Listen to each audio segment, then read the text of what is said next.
ang mga kwento ng pag-ibig, kwento ng buhay at kwento ng pag-asa dito sa Barangay Love Stories. Love Stories.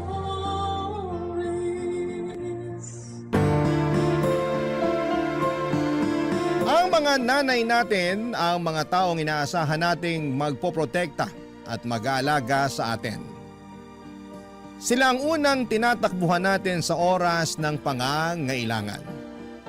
Pero may mga pagkakataon na sila din ang magdudulot ng pinakamatinding sugat sa ating puso dahil sa mga pinili nila sa buhay. Ikaw, kabarangay, may lakas ka bang patawarin at yakapin ang sakit na kanilang iniwan? Dear Papa Dudut, magandang araw po sa inyong lahat at sa mga kapwa ko kabarangay. Matagal na po akong taga-suporta ng Barangay Love Stories. Dahil may katrabaho po ako dati na palaging nakikinig sa inyong mga kwento sa YouTube. Dahil sa kanya, nagsimula na rin po akong makinig sa Barangay Love Stories. Ang kwentong ito ay isang bahagi ng aking buhay na tanging ang aking mommy at kapatid lamang ang nakakaalam. Nakasulat po ito sa aking journal at sa pagkakataong ito, napagdesisyonan ko pong ibahagi sa inyo ang ilan sa mga karanasan at aral na natutunan ko sa buhay. Alam niyo po yung feeling na mas lalong gumagaan ang lahat tuwing may nakakausap ka tungkol sa problema mo. Kaya po ako sumulat sa inyo kasi gusto ko pong maramdaman ulit yung feeling na yon. Ako po si Jasper. Lumaki po ako sa isang pamilya na malayo sa karaniwang buhay ng marami. Noong pinanganak po ako ay tila hindi pa ganap na handa ang mami ko na maging isang magulang. Maaga po naghiwalay ang aking mga magulang at hindi ko na po nakilala ang aking tunay na ama. Kaya po habang ako'y lumalaki, ang yaya ko po ang madalas kong kasama at kausap sa bahay. Nagbago po ang aming sitwasyon noong pinanganak ang kapatid ko. Si Dylan na ang tatay ay isang Amerikano. Ngunit hindi rin po nagtagal at naghiwalay din si mami at ang tatay ni Dylan. Habang lumalaki po ako ay unti-unti kong napapansin na parang mas paborito ni mami si Dylan. Aaminin ko po na sobrang nasasaktan ako tuwing napapansin ko po ito. Pero ni minsan, hindi ko po pinagbuhatan ng sama ng loob ang aking half-brother. Sa katunayan po ay hindi ko na rin po naramdaman na magkaiba pala kami ng ama. Para sa akin ay si Dylan ang kapatid ko at wala po akong ibang nararamdaman kundi ang pagmamahal at pagkalinga sa kanya, Papa Dudut.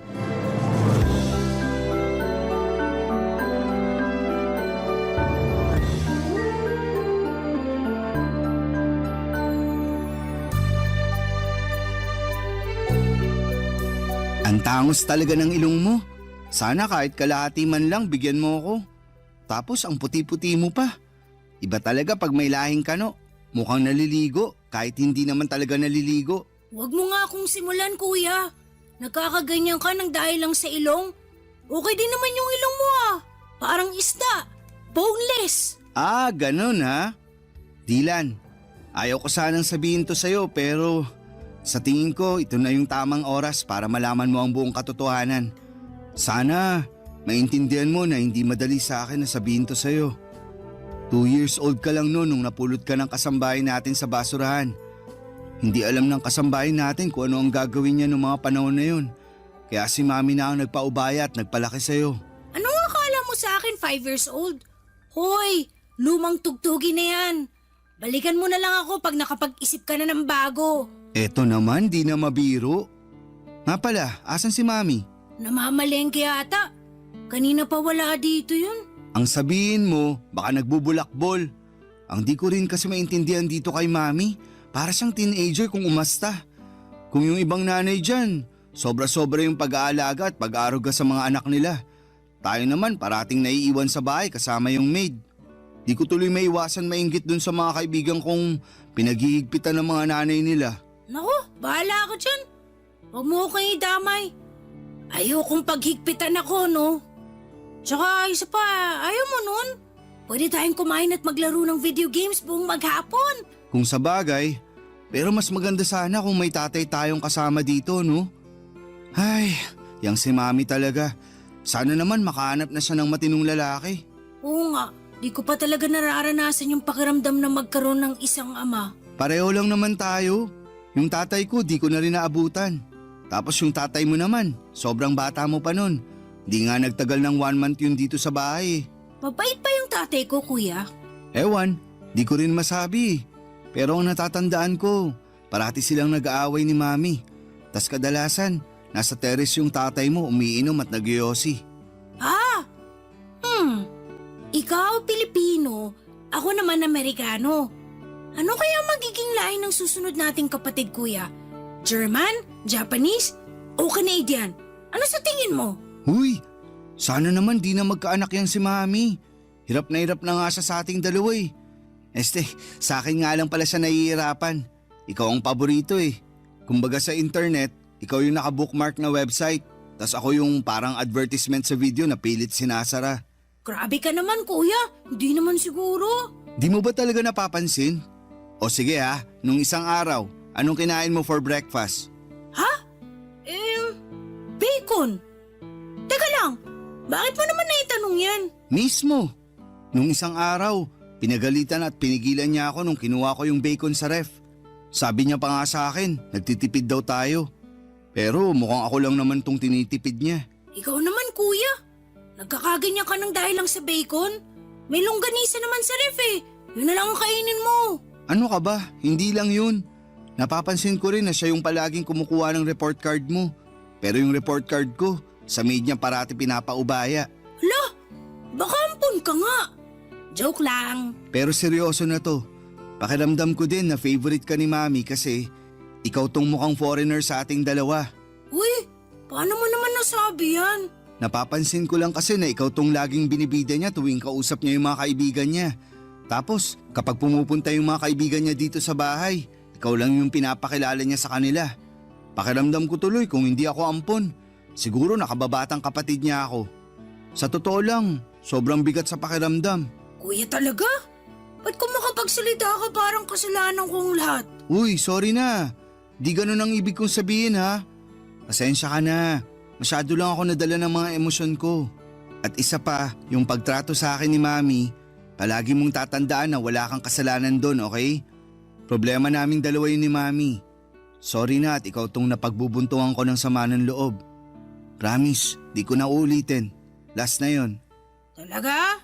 Oo, Walang iwanan ha, promise? promise. I love you, kuya.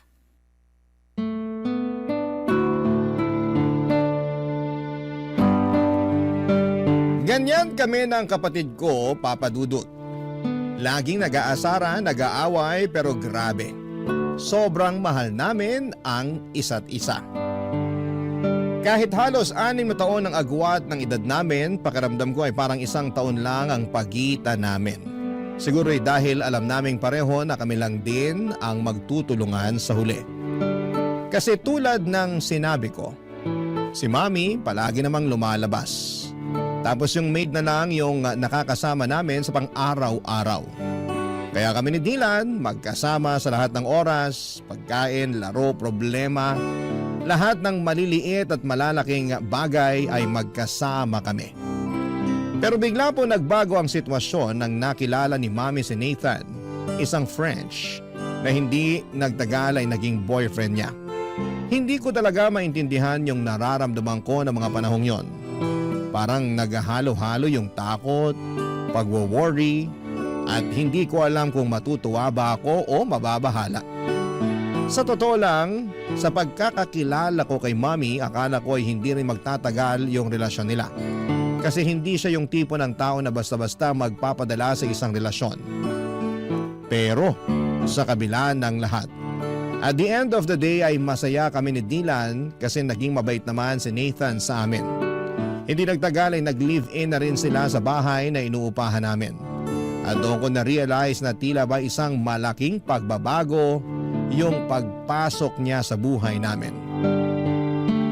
Akala ko ay magiging one big happy family na kami.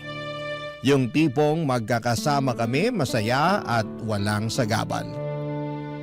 Pero laking gulat ko nang matapos ang 6 na buwan, may sinabi si Mami sa amin ni Dila na talagang bumasag sa puso ko. Yung tipong hindi ko alam kung papaano tatanggapin. Kasi parang lahat ng pangarap at inaasahan ko ay bigla na lamang nawasak. Ipinagtapat ni Mami sa amin ni Dila na balak niyang ikasal kay Nathan sa France. Nung una'y natuwa pa ako para kay Mami kasi syempre masaya akong makita siyang masaya. Lalo na't si Nathan naman ay naging mabait sa amin. Pero hindi yon ang talagang bumasag sa puso ko. Yung sumunod na sinabi ni Mami ang nagdulot ng pasakit na hindi ko alam kung papaano ko haharapin, Papa Dudut.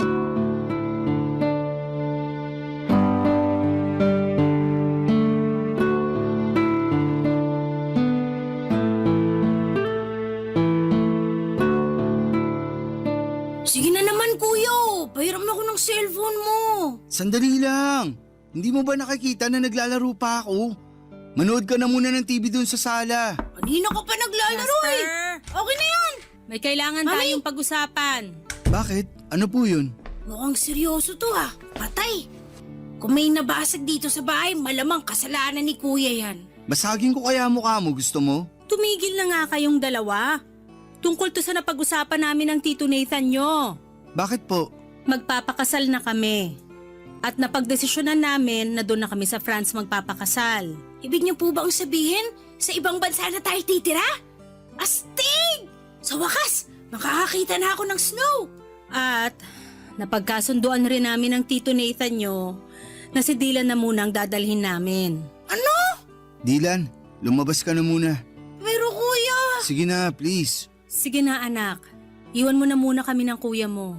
Okay po.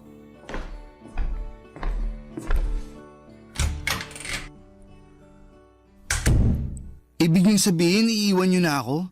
Jasper, mahal ang cost of living doon. Walang bahay ang Tito Nathan mo sa France. Umuupa lang siya ng apartment doon.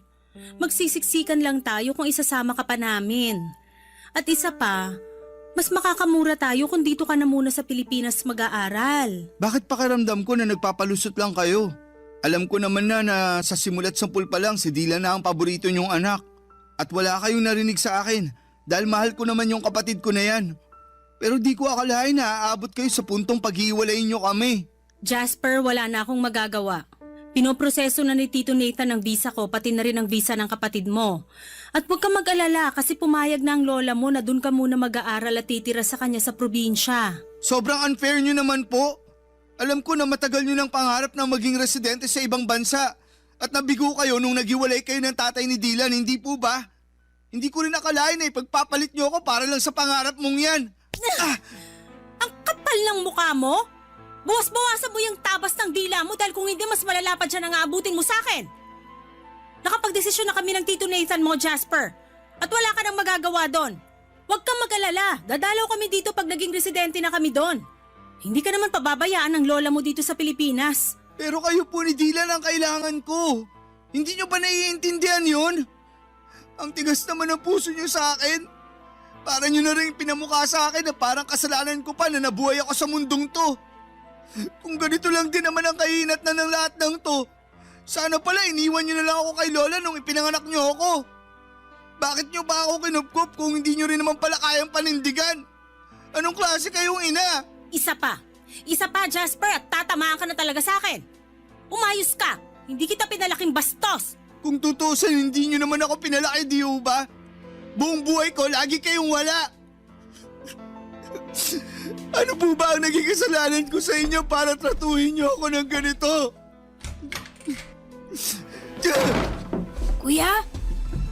Kuya, ano pang sinabi ni Mami sa'yo? Nagbago ba ang isip niya? Mukhang buo na ang desisyon niya. Kung ganun, hindi ako sasama sa kanila. Dito lang ako sa tabi mo, kuya. Dylan, wag. Ha? Anong ibig mong sabihin? mas magiging maganda ang buhay at kinabukasan mo pag sumama ka papuntang France. At dun, mararanasan mo na rin ang pakiramdam ng magkaroon ng isang buong pamilya. Kaya ipangako mo sa akin na magpapakabait ka dun ha. Buong pamilya? Anong buong pamilyang pinagsasasabi mo dyan? Hindi ka nga kasama, di ba? Dylan, pinapangako ko sa'yo na magkikita pa tayo. Isipin mo na lang na pareho tayo nagbabakasyon sa ngayon. Susunod ako sa France at magsasama ulit tayo sa isang bubong, promise. Kuya, mamimiss kita. Ako rin.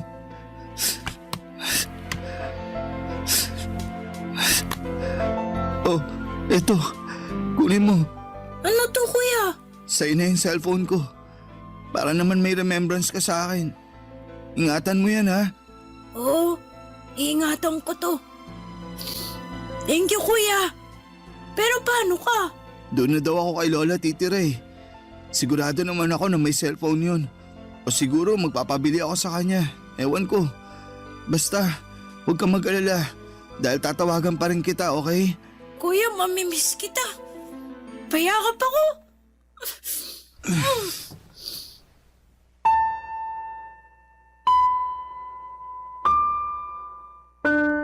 Papadudot, sobrang nasaktan ako sa naging desisyon ng nanay ko. Hindi ko malilimutan yung araw na umalis sila, Mami at yung partner niyang si Nathan at ang kapatid ko papunta sa France. Hindi ko makakalimutan na hindi na ako sumama sa kanila sa airport. At pinili ko na lamang na magtago at hindi na magpakita para kahit papaano'y maibsan yung sakit na nararamdaman ko sa pag-alis nila. Pero kahit na anong gawin ko ay hindi pa rin natanggal yung bigat sa dibdib ko. Noong sumunod na araw, pumunta na ako sa probinsya doon sa lola ko. Doon nagsimula yung depression ko. Naging pasaway ako at aaminin ko na nalulung ako sa mga bisyo at nagkaroon ng matinding depresyon. Pumayat ako dahil halos hindi ko na nararamdaman ang gutom. At naging pabigat na rin po ako kay lola. Halos hindi na rin ako kumakausap ng tao. Kung hindi ako nagbubulakbol, nandun lang ako sa kwarto, nagkukulong at nakikinig sa music. Simula nung umalis si Mami ay hindi ko na rin siya kinausap pa. Galit na galit pa rin ako sa kanya. Gusto ko siyang sumbatan sa lahat ng sakit na nararamdaman ko. Pero pinili ko na lang na manahimik at maglaho na parang bula sa buhay niya. Mas lalo rin akong nasaktan noong hindi rin ako kinausap ng nanay ko simula nang umalis siya. Dahil alam niya siguro na hindi naman ako pababayaan ng lola ko. Pero syempre mas lalo lang nadagdagan ang pagkamuhi ko sa nanay ko. Si Dylan naman, papadudot, ay palagi ko siyang sinusubukang i-contact. Nung unang araw niya sa France ay punong-puno ng messages yung phone ko mula sa kanya. Mga pictures, mga videos na nag-i-enjoy sa bagong buhay niya doon. At parang bahagi ako ng mundo niya. Kahit malayo siya. Pero habang tumatagal ay mas kumonte yung mga mensahe niya. Kung minsan, ilang araw na akong hindi makakatanggap kahit isang text mula sa kanya. At yon, hindi ko maiwasang mag-isip na baka nakalimutan na niya ako. Nasaktan ako noon syempre at mahirap tanggapin, pero iniisip ko na lamang na baka abala ako sa bago niyang buhay kasama sina Mami at si Nathan, papadudot. Barangay Love Stories. Barangay Love Stories. Yung empathy ng lola ko ang naging gabay ko, papadudot. Kahit na siguro naging pasakit ako sa kanya, ni minsan ay hindi ko naramdaman at tinataboy ako ni lola. Laging pinaparamdam ni lola na naiintindihan niya ako.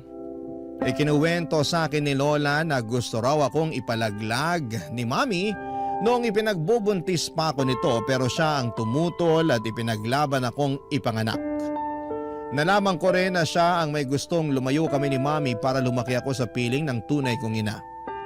Pero hindi alam ni lola na sobrang iba pala ang trato sa akin ni Mami habang lumalaki ako. Masakit mang marinig ang mga revelasyon ni Lola ay hindi ako nawala ng pag-asa. Dahil sa pagmamahal ni Lola ay nagpatuloy ako sa pag-aaral at nakapagtapos ng Bachelor of Science in Software Engineering. Niyaya ko pa siya na tumira sa syudad pero mas gusto niyang manatili sa probinsya. Tinanggap ko na lamang ang desisyon niya pero araw-araw pa rin siyang kinukumusta sa pamamagitan ng cellphone. Bumalik ako ng syudad at pinalad na makapasok sa isang kilalang kumpanya at nag-ipon. Isa sa mga layunin ko noon ay makita si Mami at si Dylan. Aaminin ko na may mga hinanakit pa ako kay Mami pero handa na akong lunukin ng pride ko, Papa Dudut. Matagal na kasi ang mga nangyari at ang tanging hangad ko na lamang ay magkaayos kami at makasama sila, lalong-lalo na po si Dylan, Papa Dudut. Sinubukan kong mag-message kay Dylan pero madalang na lamang talaga siyang mag-reply. Kaya naman nag-decide akong kontakin si Mami sa social media tungkol sa bala kong kumuha ng tourist visa papunta sa France. Nagulat ako sa mainit na pagtanggap niya. Ang sabi niya ay miss na raw niya ako at humingi pa siya ng sorry sa mga pagkukulang niya. Pinatawad ko siya at naramdaman ko na parang naghilom na ang mga sugat ko. Nag-file ako ng 3-week leave na approve at natuwa pa ako nang ma-approve ang visa ko. Kaya makakapunta na ako sa bansang bahagi ng Europa kasama na ang France. Agad ko itong binalita kay Mommy at sobrang saya niya para sa akin, Papa Dudut. Si Dylan ay hindi pa rin ako nireplyan. Pero sinabi ko na lamang sa sarili ko na mas okay siguro kung magkita na lamang kami ng personal. At dumating na nga ang matagal ko nang hinihintay, Papa Dudut. Ang makatungtong sa airport ng France.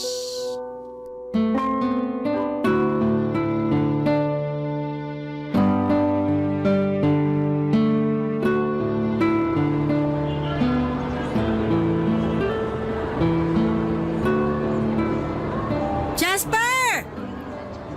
Mami! Dylan! Namiss ko kayo, sobra! Namiss ka rin namin, anak. Ang laki-laki mo na. Ito rin si Dylan, oh. Halos hindi ko na makilala. Mas matangkad pa siya sa akin.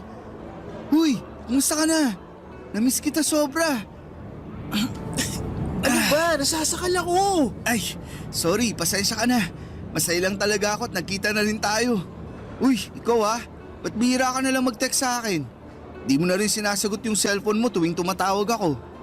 Alam mo, konti na lang magtatampo na talaga ako sa'yo. Jasper, pwede ba? Pagod ako. Mami, mauna na ako sa kotse. Sige anak, hintayin mo na lang kami ng kuya mo. Mami, may problema ba si Dylan? Bakit nanlalamig siya sa akin? Tapos Jasper pa talaga yung tawag niya sa akin, ha? Naku na, kayaan mo na muna yung kapatid mo na yon. Pagod lang yun kasi late na natulog. Pero syempre, ginising ko siya ng maaga at pinilit ko siyang samahan ako dito sa airport. Ah, kaya pala. Pero bakit Jasper lang yung tawag niya sa akin kanina? Aaminin ko, medyo nasaktan ako dun. Nak, sobrang magkaiba kasi ang kultura dito sa France at doon sa atin sa Pilipinas. Dito kasi sa France, walang kuya-kuya at ate-ate. First name lang ang tawagan ng mga magkakapatid dito. Ano ba yan? Sobrang nakakapanibago naman. Mabuti na lang talaga at marunong pa siya magtagalog. Aba, syempre naman. Hindi ako nagfe-French kapag kausap ko yung kapatid mo na yan. Kasi ayoko na makalimutan niya yung lengguwahe natin. Mabuti naman po kung ganun. Pero mami, siguro ang galing nyo na ni Dylan mag-French, no? Oo naman. Sa katunayan nga, mas magaling pang mag-French ang kapatid mo kaysa sa akin eh. Napakatalinong bata. Sobra! Kahit nung bata pa yan, sobrang hanga na ako dyan eh. Nga po pala, may kailangan akong sabihin sa inyo. Ano yon, Nak? Huwag po kayong mabibigla ha. Naaalala niyo po ba yung hotel na nireserve ko para sana sa 2 linggo na stay ko dito sa France? Oo. Bakit? Ano po kasi, kinancel ko po yung reservation ko sa hotel na yon. Nag-request po ako ng refund. Ha? Bakit mo naman ginawa yun, Nak? Mami, tatapatin na po kita. Gusto ko po sana magstay sa apartment niyo, nakasama ka at si Dylan. Ano? Ay, Anak naman eh, hindi kalakihan yung tinitira namin na apartment. Hindi ka magiging komportable doon. Maghanap ka na lang ng ibang hotel, tutulungan kita. Kahit ako na ang magbayad. Mami, ganito kasi yan. Sa 2 linggo ko na stay dito, ayoko naman po magmukmok sa hotel. Gusto ko po kayong makasama ni Dylan sa bawat segundo, minuto at oras. Kaya please na po, Mami. Pumayag na po kayo. Ay, kahit kailan ka talaga, oo. Napaka-independent mo na pero parang bata ka pa rin kung umasta. So, ibig sabihin ba niyan pumapayag na po kayo? May magagawa pa ba ako? Salamat po, Mami. I love you. Pero ipapaalala ko lang sa'yo na wala kaming guest room sa apartment na yon. Doon ka na matutulog sa kwarto ni Dylan pero single bed lang yon. Okay lang sa akin kahit sa saig na po ako matulog. Loko-loko ka talagang bata ka. May extra foam naman dun eh. Yun na munang ipapagamit ko sa'yo. Thank you po. Nga pala, Mami. Kumusta kayo ni Nathan? Okay naman po ba kayo? Ah, yung Tito Nathan mo? Okay naman kami. Bakit mo naman natanong yan? Wala lang po. Matagal-tagal na rin kasi nung huli ko siyang nakita. Sa tingin niyo po ba, okay lang sa kanya na doon na muna ako tutuloy sa apartment? Ayan tayo eh. O diba sana naisip mo yan bago mo kinansela yung reservation mo dun sa hotel? Ibang klase ka talagang bata ka. Mami talaga. Sigurado akong mabibigla yon. Pero huwag kang mag-alala. Ako na ang magpapaliwanag sa kanya. Thank you, Mami. Kaya mahal na mahal ko po kayo eh. Naku, nambola pa.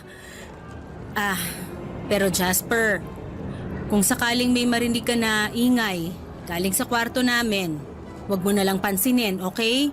Kasi alam mo naman, buhay mag-asawa, paminsan-minsan may mga hindi pinagkakasunduan. Pero wala namang problema na hindi nasosolusyonan, di ba? Bakit po? Madalas po ba kayo mag-away ni Nathan? Alam mo naman mga French, ang tatapang. Tapos kapag may pinaniniwalaan sila, talagang pinaninindigan nila. Kaya ayan, paminsan-minsan nagtatalo kami dahil sa ugali ng Tito Nathan mo na ganyan. Ah, kaya pala. Mukhang maninibago ako dito ah. Halika na nga, sa bahay na tayo magkwentuhan. Papadudo, tumuloy po ako sa apartment ni na Mami at salamat na lamang at napapayag si Nathan na doon ako tumira ng 2 linggo. Mabuti na rin po at naging okay na kami ni Mami at sobrang nagpapasalamat po ako sa Panginoon dahil sa maayos ang relasyon namin. Pero si Dylan po ay mukhang siya naman po ngayon ang nanlalamig. Hindi na kami masyadong nagkakausap. Kahit nasa isang kwarto lamang kami natutulog. Kadalasan po ay naka-headset lamang siya at tuwing tinatanong ko siya o nakikipag-small talk, parang hindi siya interesado. Minsan nga po ay hindi na niya ako sinasagot ng maayos. Nung una iniisip ko na baka epekto lamang ito ng pagiging dito niya sa France nanirahan.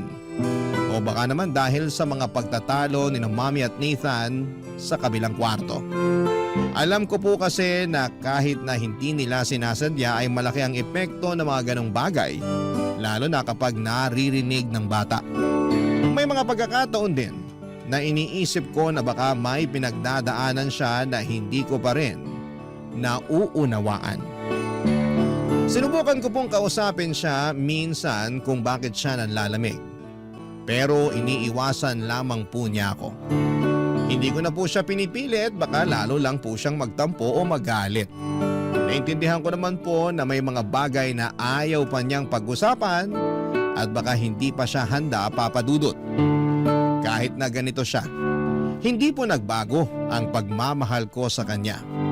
Mahal na mahal ko pa rin siya at ginagawa ko po ang lahat para iparamdam sa kanya ang bagay na yon. Kaya noong nagkita kami, ginamit ko po yung pagkakataon para ipakita sa kanya kung gaano ko siya pinapahalagahan. Pinagluluto ko siya ng almusal, binibilhan ng mga bagong gadgets at kung ano-ano pa. Nagpasalamat naman siya pero hanggang doon na lang. Wala na po yung mga asaran at kulitan namin at ako na lang po ang unti-unting nag-a-adjust sa nagbabagong ugali ng kapatid ko. Hanggang isang gabi habang si Dylan ay abala sa computer at ako naman ay naglilinis ng kwarto ay may napansin po kong kakaiba sa likod niya. Manipis po kasi yung suot niyang damit noong araw na yon. Kaya kitang-kita ko na may kakaibang kulay sa likod niya. Dali-dali ko pong inangat ang t-shirt niya at parang nabasag ang puso ko sa mga nakita ko. May mga pasa siya sa katawan niya. Agad akong natigilan at parang may dumaan na bagyong dumurog sa puso ko.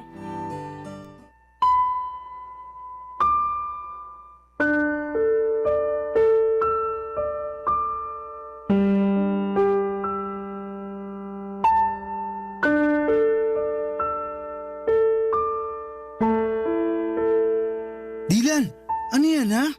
Ba't ang dami mong pasa? Ang OA mo naman, pwede ba huminahon ka? Wala to. Nadulas lang ako sa CR nung isang araw. Dylan, wag mo akong gawing tanga. Alam ko yung pinagkaiba ng pasa na galing sa aksidente at pasa na sinadya. Sino may gawa nito sa'yo ha? Magsalita ka. Ano bang pakialam mo, ha? Ipapaalala ko lang sa'yo, Jasper, hindi kita kapatid. Hindi tayo lumaki sa iisang bahay. At higit sa lahat, magkaiba tayo ng tatay. Kaya utang na loob, lubayan mo na ako, tigilan mo na yung pagpapanggap mo na concern ka sa akin. Seryoso ka? Talaga ba, Dylan? Ang sakit mo naman magsalita. Ganyan na ba talaga kasama ang tingin mo sa akin? Ni minsan hindi ko inisip na magkaiba tayo ng tatay. Simulat sa pool, kapatid na buo ang tingin at turing ko sa'yo. Ba't ka ba nagkakaganyan ha? Ano bang nagawa akong kasalanan sa'yo para kamuhian mo ako ng ganito katindi? Nangako ka sa akin dati na susunod ka, di ba? Nangako ka na magkikita tayo ulit, pero pinaasa mo lang ako. Ang tagal ko naghintay, nagmukha akong tanga. Hanggang napagod na lang ako. Napagod ako sa walang katapusang paghihintay dun sa pangako mong napako. Pero nandito na ako ngayon, di ba? Dylan naman. Hoy, wag ka nga umasta na parang kasalanan ko kung bakit ako nagkakaganito. O nandito ka nga, pero iiwan mo rin naman ako pagkatapos ng 2 linggo eh. Sana hindi ka na lang pumunta dito. Nagsayang ka na ng oras, nagsayang ka pa ng pera. Dylan, makinig ka. Please, wag mo namang isumbat sa akin yung pagkakalayo natin. Wala ni isa sa atin ang ginusto na mangyari yun. Akala mo ba hindi ako nasaktan na pilit akong inilayo sa nag-iisa kong kapatid? Durog na durog ako nung umalis kayo. Hindi ko alam kung paano ko hinarap ang bawat araw na wala ka sa tabi ko. Pero wala na akong magawa nun. Kaya tiniis ko, Dylan. Tiniis ko yung sakit na yun. Kasi alam ko na mas magiging maganda ang buhay mo dito. At alam ko na mas makakamit mo yung mga pangarap mo dito. Kahit kailan, hindi ko pinangarap na mabugbog ng asawa ng nanay ko. Teka lang, si Nathan? Siya ang may gawa nito sa'yo? Magbabayad siya sa ginawa niya sa'yo. Hayop siya? Hayop!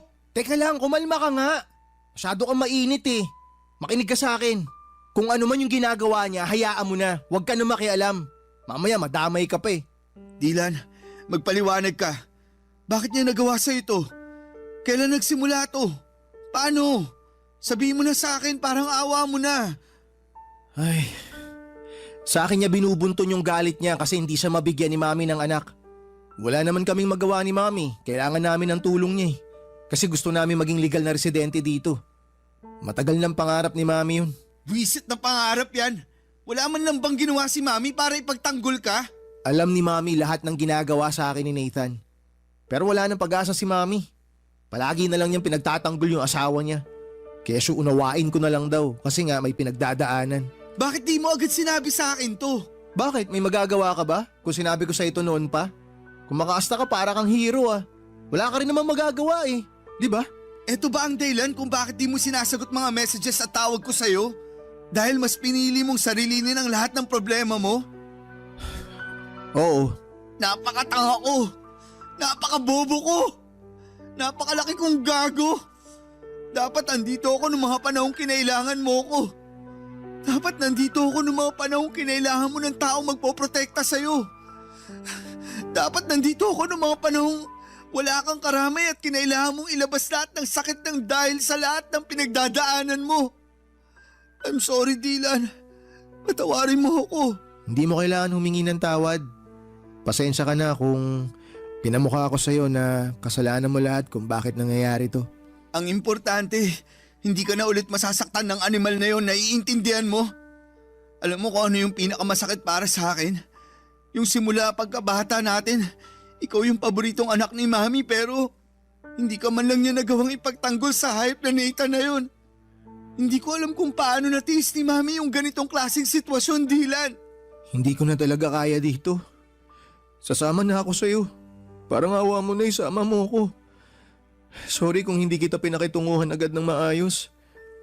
Ang totoo niyan, gustong gusto na kitang yakapin nung unang araw pa lang na nagkita tayo dun sa airport. Pero nilamon kasi ako ng inggit eh. Nilamon ako ng lungkot.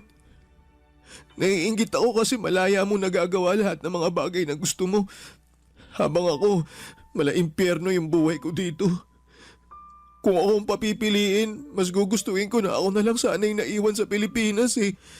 Dylan, alam kong alam mo na kung may paraan lang para pagbaligtarin ko ang sitwasyon nating dalawa. Matagal ko na yung ginawa. Mahal na mahal kita, kuya. Mahal na mahal kita, Dylan. Sobra. Huwag kang mag-alala. Iuwi na kita sa Pinas. Kayo ni Mami. Wala nang dahilan para manatili pa kayo dito. Hindi na ako makakapayag na saktan ka pa ng hayop na yon. Salamat, kuya.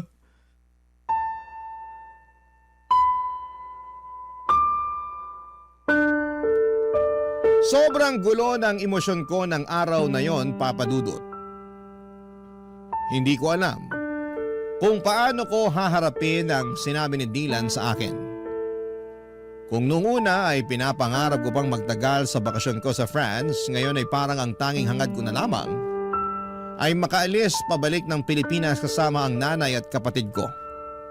Kinausap ko si Mami noon at pinilit kong kumbinsihin siyang bumalik na sa Pilipinas kasama ko, pero tila baga nakatanim na sa isipan niya ang pangarap niyang maging residente ng ibang bansa. Pinagbantan niya rin ako na hindi ko raw pwedeng i-report sa authority ang kalaguyo niya dahil masisira daw lahat ng plano niya. Tinutulan niya ang tulong ko at sa mga mata niya ay parang isang malaking pagkatalo na lamang ang bumalik sa Pilipinas. Sobrang sakit ng pakiramdam ko. Kahit na anong pilit ko ay nagmatigas siya, Papa Dudut. Kitang-kita ko na ang toxic na ang relasyon nila ng asawa niyang Frances. Pero hindi pa rin siya tumitigil sa pangarap na makapagtuloy sa ibang bansa. Ang hirap, Papa Dudut. Ipinaglaban ko si Mami sa paulit-ulit na paraan, subalit sa kanya ay tila wala ng saysayang lahat. Kaya't gumawa ako ng paraan at sa uli ang tanging magagawa ko na lamang ay iligtas at dalhin si Dylan pabalik ng Pilipinas. Pagdating namin sa Pilipinas ay parang isang milagro. Ang dating pagkatao ni Dylan, pati na rin ang relasyon namin ay muling nabuhay. Parang ang mga piraso ng aming koneksyon na matagal nang nawalay ay unti-unting nagsimulang magdikit muli. Naramdaman ko ang pagbabalik ng tiwala, bukas siya sa akin at sa bawat araw ay tila mas nagiging malapit kami sa isa't isa, Papa Dudut. At ngayon dito na rin siya tumitira kasama ko sa kondo na inuupahan ko. Lahat ng mga pangangailangan niya ako na ang nag-aalaga at nag-aasikaso. At si Mami naman kahit nalabag sa puso ko na iwanan siya sa France ay wala po akong magagawa. Pakiramdam ko noon kung patuloy ako magmamatigas at ipagpipilitan ang gusto ko ay baka si Mami na mismo ang magtulak sa akin papalayo at ayoko mawala pa siyang muli. Hindi ko kayang masira pa ang natitira naming relasyon. Kaya kahit na ang sakit ay sinabi ko na lamang sa kanya na tawagan ako kaagad kung umabot na sila sa punto ng pisikala ng asawa niya. Binigay ko na rin sa kanya lahat ng mga phone numbers na mga pwedeng magbigay ng tulong doon kung sakasakali. Papa Dudut, gulong-gulo po ako noon. Para akong naiwan sa gitna ng isang bagyong hindi ko kayang kontrolin. Hindi ko matanggap na nanatili siya sa poder ng lalaking yon. Yung lalaking nanakit sa kapatid ko. Yung lalaking unti-unting tinatanggal ang kanyang peace of mind. Sobrang hirap at sa kabila ng lahat ng mga nangyari, parang hindi ko kayang tanggapin na patuloy niyang pinipili ang lalaking yon. Parang isang sugat na hindi mo kayang hilumin. Isang pighati na paulit-ulit na bumabalik. Barangay Love Stories. Barangay Love Stories. Papa Dudut, naging maayos naman po ang buhay ni Dylan dito sa Pilipinas. Lalo na at magkasama kami. Maliit lang ang inuupahan kong kondo pero komportable at magaan sa pakiramdam. Natustusan ko naman ang mga pangangailangan namin at sa bawat araw ay natututo rin si Dylan sa pag-a-adjust sa simpleng buhay dito sa Pilipinas. Ako na rin ang nag-aasikaso sa lahat ng papeles ni Dylan para makapag-stay siya ng maayos dito at higit sa lahat ay pinili kong ipagpatuloy ang kanyang edukasyon dito sa Pilipinas. Papadudot, masaya ako na naging mapayapa ang buhay namin kahit sa simpleng paraan. Ang mga maliliit na bagay na dating hindi namin binibigyang halaga, mga magaan na araw, tahimik na gabi ay ngayon ay nagiging malalaking bagay para sa amin. Ngunit sa kabila ng lahat ng ito, hindi pa rin nawawala ang matinding pagwo-worry namin kay Mommy, lalo na si Dylan. Paminsan-minsan ay binabangungot pa siya parang ang mga masasakit na alaala mula sa France ay patuloy na bumabalik, Papa Dudut. Parang hindi siya makaalis sa mga trauma na iniwan sa kanya ng mga nangyari doon. Minsan ramdam ko ang takot sa mga mata ni Dylan at sobra siyang nagwo-worry sa kalagayan ng nanay namin. Hindi rin ako nakaligtas sa mga alalahaning yon. Pareho kami ng mga nararamdaman, yung bigat sa puso, yung takot na baka may mangyaring masama kay Mommy o kaya'y lalo siyang mapahamak, Papa Dudut. Ilang gabi rin ang lumipas na hindi ko maiwasang sisihin ang sarili ko. Sana'y mas pinilit ko si Mommy na bumalik sa Pilipinas kasama namin. Hanggang ngayon ay hindi ko pa rin mapatawad ang sarili ko sa desisyon kong iwanan siya doon. Marami akong tanong sa isipan ko kung sana'y mas pinilit ko pa siya. Kung sana ay hindi ko siya iniwan, baka hindi na siya lumubog pa sa ganitong sitwasyon. Pero sa kabila ng lahat, Papa Dudut, ng pag-aalala at pagdududa, may mga bagay na kailangan ko ring tanggapin. Minsan, hindi mo kayang baguhin ang mga desisyon ng ibang tao. Lalo na kung ang pinipili nilang landas ay iba sa'yo. Ngunit kung may isang bagay man na hindi ko pagsisisihan, yon ay ang desisyon na dalhin si Dylan pabalik ng Pilipinas. Siyang naging dahilan kung bakit mas nagkaroon ng pag-asa akong maramdaman na natutulungan ko siya at magbagong buhay. Sa kanya ko nahanap ang lakas na magpatuloy at hindi ko kayang isiping wala siya sa tabi ko. Lalo na sa mga panahong kailangan ko ng gabay at suporta. Mas ligtas siya sa akin dito at mas magaan ang pakiramdam ko na magkasama kami. Ang mga gabi namin ngayon ay tahimik, puno ng simpleng kaligayahan. At mas kontento kami sa buhay, Papa Dudut.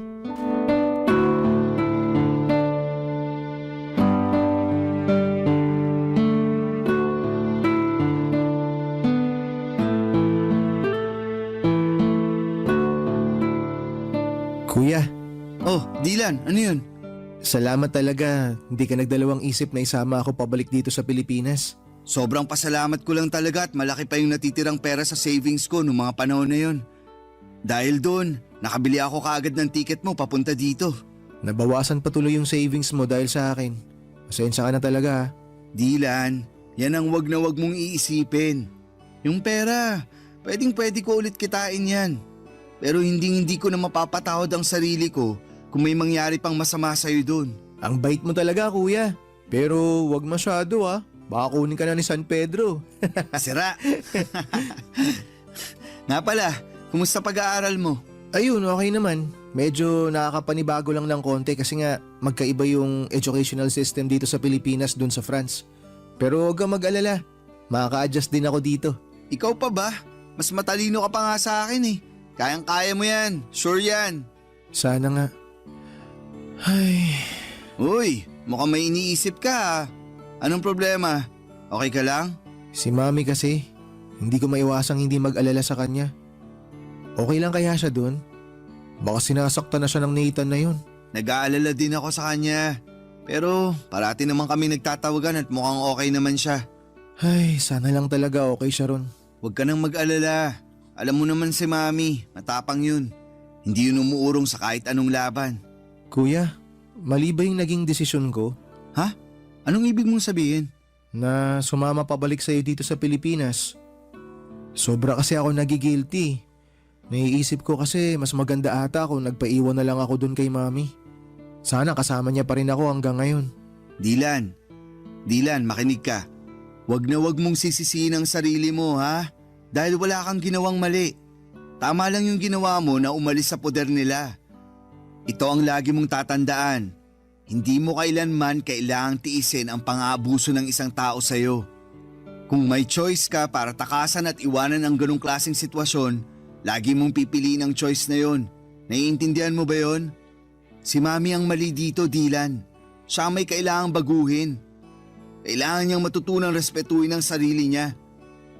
At kailanman, hindi ko maiintindihan kung bakit tinitiis siya ang lahat ng yun. Lahat ng sakit at lahat ng pang-aabuso. Para lang maging legal siya na residente. O teka kuya, kalma ka lang.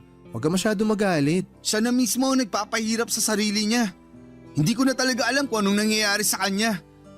Dilan, hindi niya nakikita na ang kalayaan at ang respeto sa sarili mas mahalaga kaysa sa papel na pinapangarap niya. Kuya, sa tingin mo, babalik pa kaya si Mami dito? Huwag kang mag-alala. Hindi ko titigilan si Mami hanggang sa makabalik siya dito. Ako na bahala doon, ha? Mag-focus ka na lang sa pag-aaral mo. I'm sorry. Masyado ako nagiging emosyonal. May iba tayo. Sigurado ako matutuwa si Lola pag nakita ka niya. Pupunta tayo kay na Lola this weekend, okay? Sige, tara. Nakaka-excite. Baby pa ata ako nung huli ko nakita si Lola eh. Oo. Sigurado ako magugustuhan mo dun sa probinsya. Sariwang hangin, maraming puno, at higit sa lahat, walang traffic. Hindi na ako makapaghintay. Alam mo kuya, hindi ko akalain na darating pa pala tong panahon na to. Ako din, Dilan. Alam ng Diyos na ilang beses kong pinagdasal na sana magkita tayo ulit. At ngayon na magkasama na tayo, babawi ako sa napakaraming taon na nawala sa atin. Tama kuya, sangayon ako dyan. Pero alam mo, pwede ka namang bumawi sa akin ngayon eh. Bila mo ka ng bagong cellphone kuya, bawi ka na. Ayan tayo eh. Sige na kuya, ugod-ugod na tong phone ko eh. Ang bilis na malobat. Tsaka kailangan na talagang palitan. Kuya, please naman. Bila mo na ako ng bago. Ay, sige na nga. Buksan mo yung drawer ko. May cellphone ako doon na hindi ko na masyadong nagagamit. Sa'yo na yun. Nice! Salamat kuya, the best ka talaga. Ayos, may bago na akong cellphone. Ay kuya, sandali lang. Diyan ka lang ha, may papakita ako sa'yo. Ano yan? Oh, naalala mo pa ba to? Teka lang. Ito yung bigay ko sa'yo na cellphone bago ako pumunta ng France ha. Buhay pa pala to? Oo kuya, talagang tinago ko na maigi to. Medyo matagal-tagal ko nang hindi nagagamit kasi sobrang luma na. Pero inalagaan ko to. Grabe! Hindi ko akalain na naitabi mo pa pala yan. Akala ko matagal nang nasira o nawala yan eh. Kasi tong cellphone na to, hindi lang basta gamit to.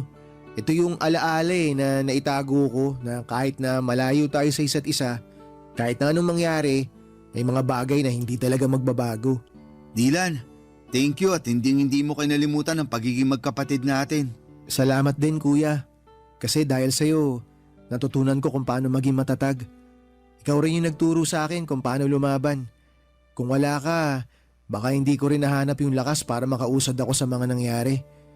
Na-realize ko rin na walang laban ang hindi natin kayang pagtagumpayan basta magkasama tayo. Ikaw talaga. Isa na lang at maniniwala na talaga ako sa'yo. Kanina pa tayo nagdadramahan dito eh. Pahag na nga lang. I love you kuya. Love you too. Sa mga panahong yon, Papa Dudo, talagang naghilom ang mga sugat namin ni Dylan.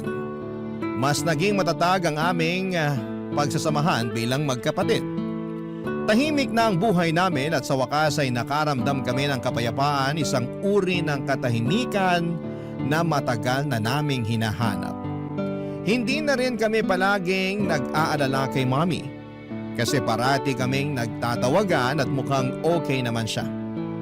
Kahit nasa malayo siya, pero kahit na medyo mas tahimik na ang lahat, hindi ko pa rin kayang alisin sa puso ko ang pag-asa na balang araw ay ilalayo ko si Mommy sa kinakasama niyang French. Hindi ko talaga kayang patawarin ang ginagawa ng asawa ni Mommy sa kapatid ko. At kahit gaano kalayo or katagal ay hindi ko pa rin makakalimutan ang lahat ng sakit na idinulot niya sa aming pamilya. Masaya na rin ako na parang hindi ko na masyadong napapansin na may trauma pa si Dylan. Hindi na kagaya ng mga unang araw niya dito sa Pilipinas na talagang kitang-kita ko sa mukha niya ang mga bakas ng sakit at takot na iniwan ng asawa ni Mommy. Mga emosyon na para bang hindi matitinag. Pero kahit na parang mas okay na siya ngayon, minabuti ko pa rin na dalhin siya sa isang psychologist. Kailangan niyang mailabas ang lahat ng mga negatibong emosyon na naipon niya mula sa mga pinagdaanan niyang trauma. Gusto kong matulungan siya na maghilom ng buo at sana'y magkaroon siya ng lakas na tanggapin lahat ng mga nangyari at makapagsimula ng panibagong kabanata sa buhay niya. Masaya na ako sa takbo ng buhay namin, Papa Dudut. Wala po akong naging problema sa trabaho at si Dylan sa wakas ay nakakapag-adjust na rin sa buhay niya sa school dito sa Pilipinas. Gumagala kami tuwing weekends at doon kami nakakahanap ng bonding, mga simpleng bagay pero puno ng halaga. Bawat araw na magkasama kami tila ba mas napapalalim ang aming samahan bilang magkapatid. At natututo kami na mas marami ng bagay tungkol sa isa't isa. Akala ko ay magiging ganito na lang ang cycle ng buhay namin, tahimik, masaya at magkasama. Hanggang isang araw, may narinig kaming katok sa pintuan ng kondo namin, Papa Dudut.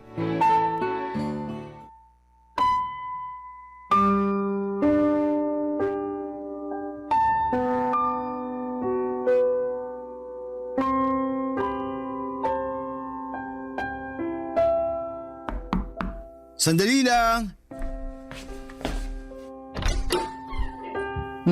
Mami? Mga anak! I'm so sorry! I'm so sorry! Ang tagal kong hinintay ang araw na to. Teka, Mami, paano nyo nalaman yung address dito? Binigay sa akin ng lola niyo ang address niyo. Pasensya na kayo kung hindi ko sinabi na dadating ako kasi sa totoo lang, hindi ko alam kung may mukha pa akong ihaharap sa inyo. Naging makasarili ako.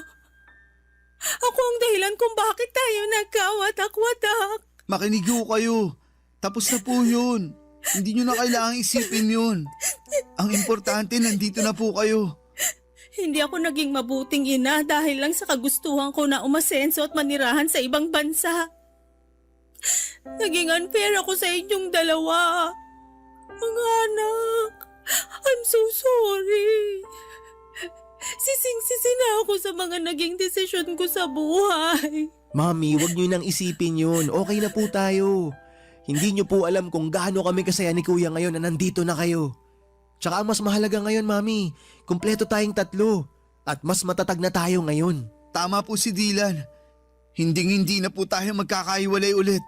Lahat ng pagkakamali ko, lahat ng sakit na naidulot ko sa inyo, parang isang malaking kasalanan na hindi ko na kayang itama.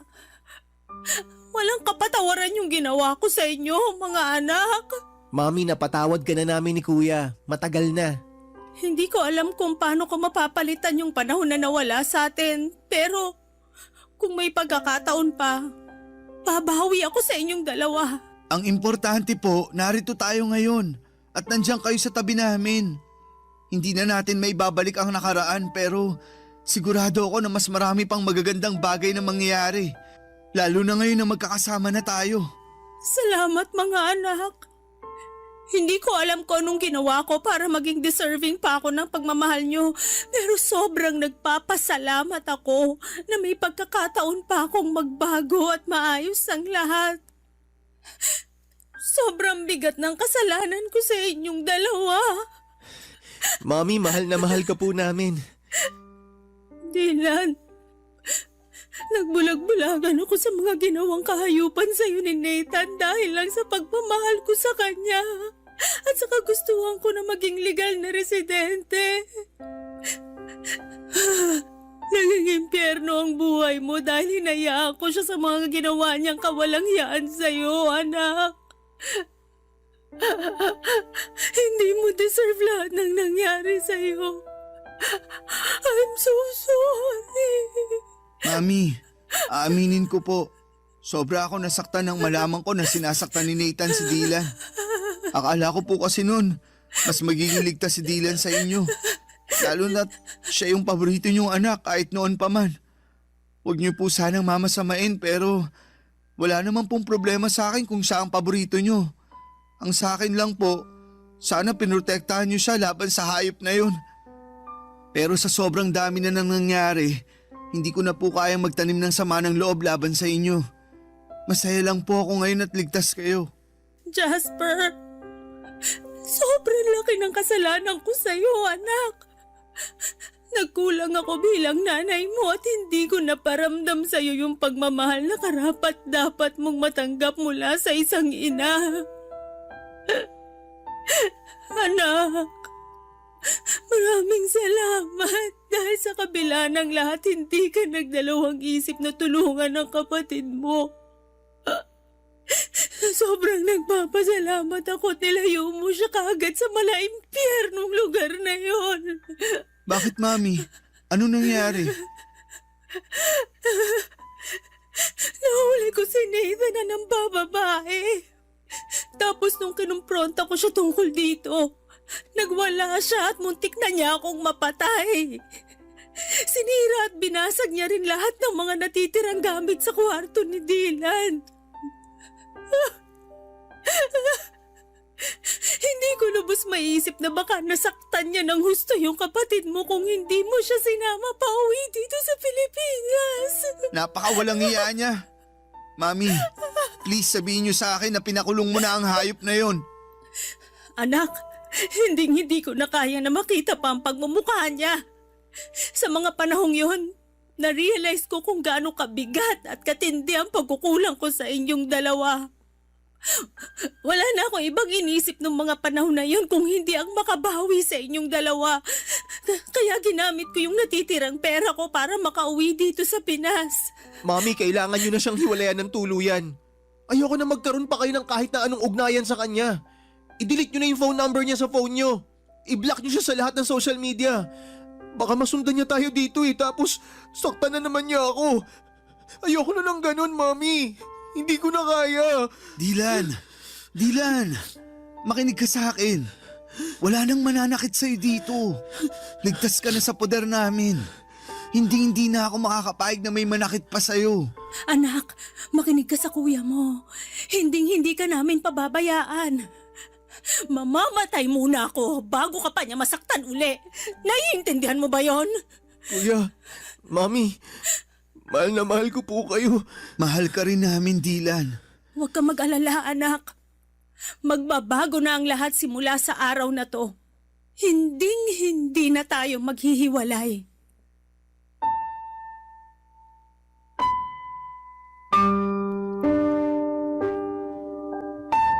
Papadudot muli ko na silaya ng mga bakas ng trauma sa mga mata ni Dylan ng araw na yon. Sobrang aking pag-aalala para sa kanya. Ngunit sa tulong namin ni Mami ay unti-unti at tuluyan din niyang nalaman na hindi siya dapat matakot pa. Si Mami po ay nanirahan kasama namin ni Dylan sa kondo na inuupahan namin. Habang ako ay patuloy sa aking trabaho bilang isang software engineer, si Dylan ay nagsusumika pa rin sa kanyang pag-aaral. At si Mami naman ay nagsimula ng magtrabaho bilang hotel receptionist. Nagtutulungan kami ngayon ni Mami sa mga gastusin at bills at sobrang saya ko po na kahit na hindi na ako bata ay nakakapiling ko pa rin siya sa araw-araw.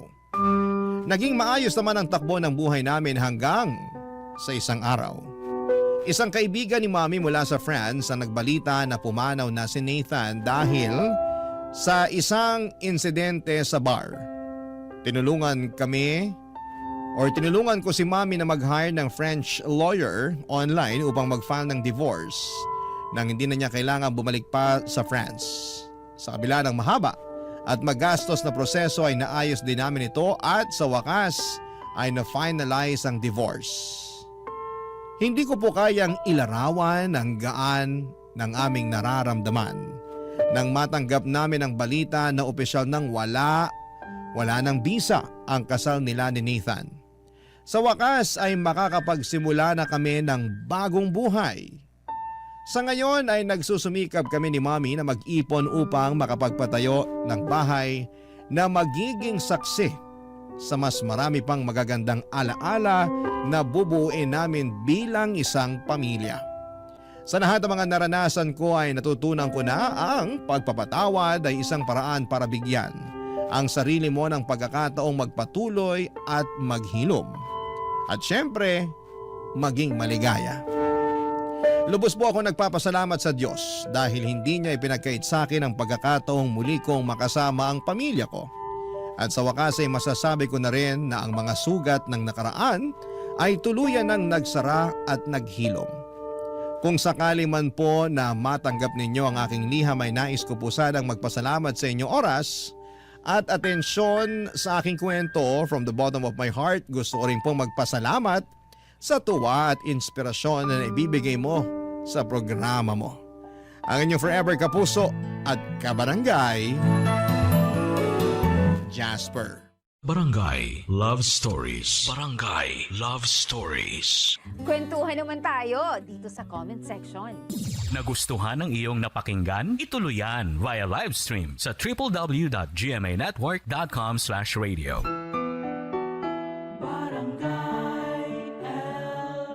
In Mega Manila, 97.1. Forever! Ang mga kwento ng pag-ibig, kwento ng buhay at kwento ng pag-asa dito sa Barangay Love Stories. Love Stories.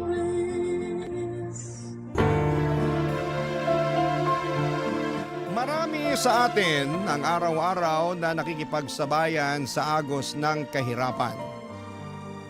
Parang walang katapusang karera habang ang presyo ng bigas, gulay at pamasahe ay pataas ng pataas. Ang sahod naman ay tila nananatiling nakaidlip.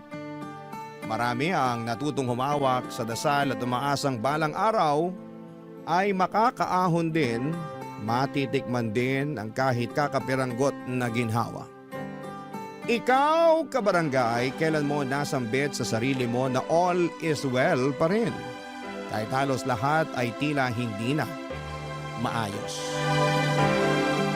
Dear Papa Dudut, ako po si Boyet, 26 years old sa ngayon, pero yung ikikwento ko po sa inyo ay parang kailan lang nangyari sa buhay ko. Bata pa lamang po ako noon, nakatira po ako sa tiyahin ko sa Cavite. Simula sanggol pa lamang ako ay sa kanya na ako lumaki. Pasalamat ako at binuhay niya ako kahit medyo malupit po siya. Naalala ko pa nga mga sigaw niya sa akin na parang bangungot sa gabi, Papa Dudut.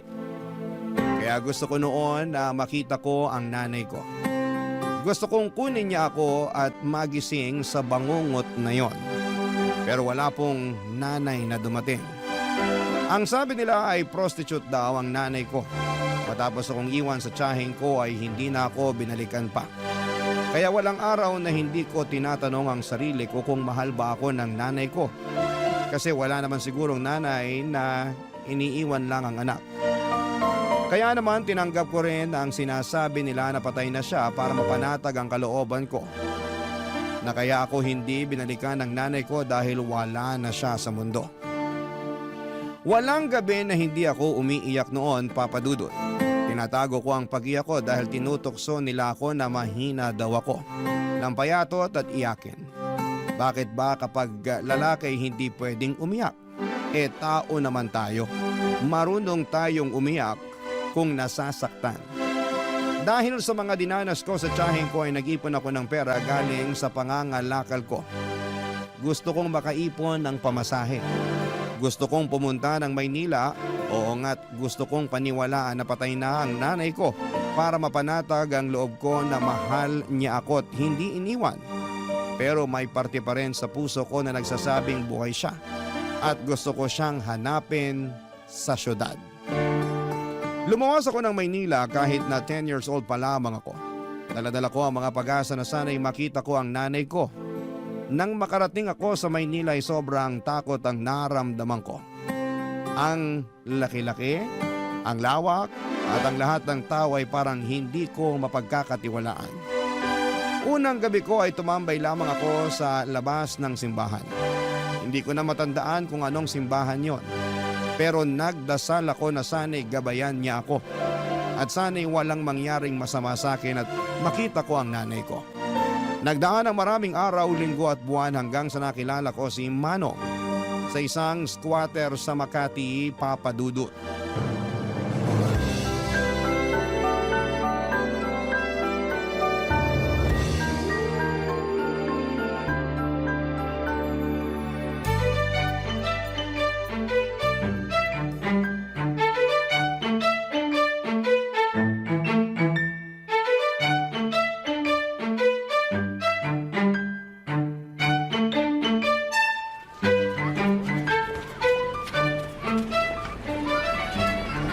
Boyet, gising na, umaga na. Manong, Talagang bata ka. Dapat sanayin mo yung sarili mong gumising na maaga. Alam mo namang salat tayo sa pera. Kailangan nating kumayod. Alam mo yung kasabihang early worm early bird catches the worm. O, tinuro yun ng teacher ko dati. nakapag-aral po kayo, Manong? Ba, syempre. Graduate ako ng elementary. Pero di na ako high school. Bakit po? Ako na yung ini-interview mo eh. Medya ka ba? Ano po yung medya? Yung nagre-report. Yung nagbabalita sa TV. Saka sa radyo. Sila yung nagsasabi ng totoo. Oh, di ba? Alam nila yung totoo eh. Oh, kapag sa kanila po ako magtatanong kung kilala nila nanay ko, sasabihin nila sa akin. Eh nako, Boyet. Yan ang hindi ko alam. Malamang hindi rin nila alam. Ang hirap naman kasi nung tanong mo eh. Eh siguro wala na talaga nanay ko. Manalig ka. Huwag mawala ng pag-asa. Opo. Asya, inumin mo na tong tinimpla kong gatas habang mainit pa. Salamat po, Manong ah. Parang kayo na nga po tatay ko eh. Talaga ba? Tatay yung tingin mo sa akin? Opo. Di ba yung mga tatay nag-aalaga sa mga anak nila? Eh, pinagtitimpla niyo ako ng gatas eh. Ginising niyo ako para lang ipainom sa akin to. Ay nako, sige na. Ako na yung tatay mo. Pero Manong pa rin yung itawag mo sa akin ha. Baka pagkamalan talaga akong anak kita. Hindi na ako makapanligaw niyan. Opo, Manong. Eh yan, mabuti nang nagkakaintindihan tayo. Eh, Manong, salamat po sa pagkukup niyo sa akin ha. Kung hindi dahil sa inyo, baka patay na ako. Wala akong makain nun eh. Naisipan ko na nga magnakaw dahil sa gutom eh. Pero nandun kayo. Eh, mabuti naman, hindi ka nagnakaw. Alam mo, marami nang magnanakaw na nakaupo sa pwesto. Kaya hindi umuusad yung buhay dito sa Pilipinas dahil sa kanila eh. Talaga po, Manong? Oo, yun ang sabi ng teacher ko dati dun sa elementary. Tanda ko pa nga, kailangan daw mag-aral para hindi mauto ng mga politiko. Kaya ikaw, mag-aral ka sa susunod na pasukan. Opo, sige po. Mayos ka. Kita mo naman dito, maraming halang ang kaluluwa kasi salat sa buhay. Walang makain. Sabi ko naman sa'yo na mag-ingat ka rito kasi tuso ang mga tao. Hindi natin masisisi kasi pinagkaitan ng mga tao dito. Hindi mo masisisi na ganito yung ugali ng mga tao kasi walang-wala.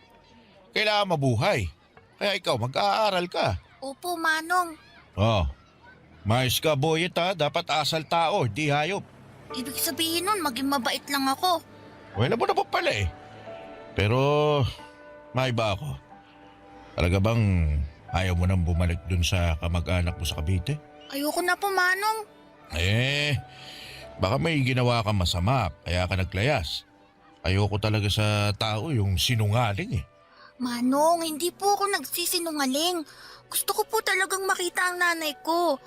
Hindi ko nga alam kung saan ko siya hahanapin pero andito daw po siya sa Maynila.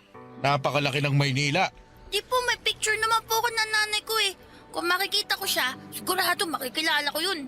Eh dapat kapag nakita ka niya, maging proud siya sa'yo. Kaya mag-aral ka sa susunod na pasukan, ha? Opo, masusunod po. Papadudot nakatira kami sa pinagtagpi-tagping yero pero ramdam kong nakahanap ako ng tatay sa piling ni Manong. Kahit walang maayos na bahay, mainit, marumi, pero para sa akin ay may pag-asa dahil kay Manong. Matandang binata si Manong, wala siyang asawa at wala ding anak. Dahil wala nga siyang anak kaya ko na ang itinuring niya na parang sarili niyang anak. Ang sabi niya sa lugar na gaya ng squatter ay tuso ang mga tao. Hindi dahil masama sila kundi dahil lahat ng tao sa paligid ay pinagkaitan.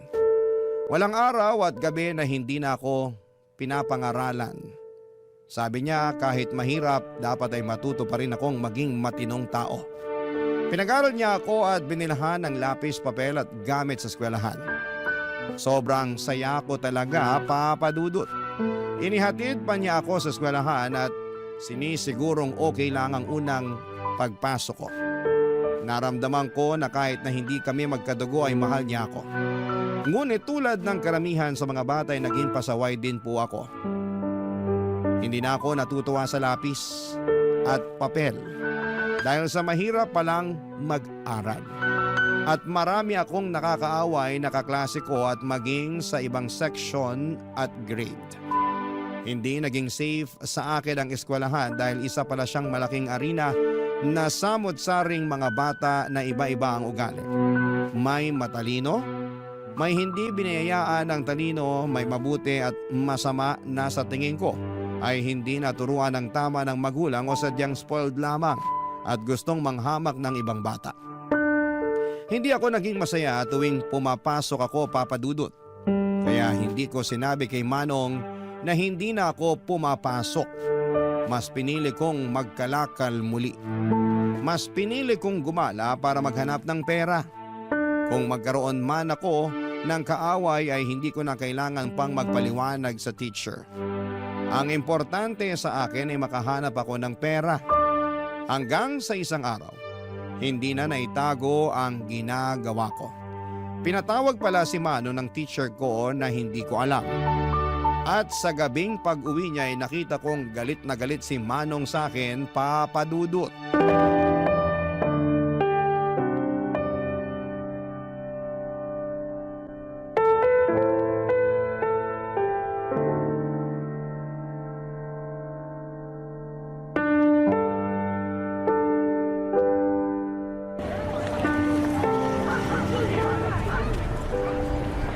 Ano tong ginagawa mo, Boyet? Bakit hindi ka pumasok, ha? Pumapasok po ako, Manong. Alam mo ba na sinungaling ay kapatid ng magnanakaw? Ayokong lumaki kang maging masamang tao, ha? Manong. Pinatawag ako ng teacher nyo. Sinabi niya sa akin na 2 linggo ka nang hindi pumapasok. Alam mo bang nagulat ako sa nalaman ko kasi ang alam ko pumapasok ka. Binibigyan pa kita ng baon. Pinaghahandaan ng makakain dahil ayaw kong walang laman yung tiyan mo. Dahil nagkakasakit sa ulo ang walang kain. Boyet, para sa'yo to.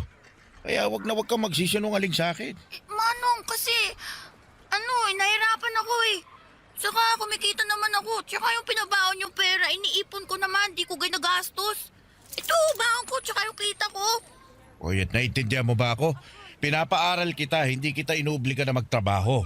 O kumita ng pera kapag araw ng pasukan. Kapag wala naman pasok, malaya kang gawin yung gusto mo. Magtrabaho, maglaro, ano pa problema? Ano ba mahirap na pumasok ka lang sa paaralan?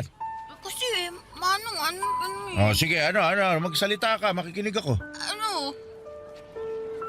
Gusto mo bang habang buhay na nasa magulong lugar na to?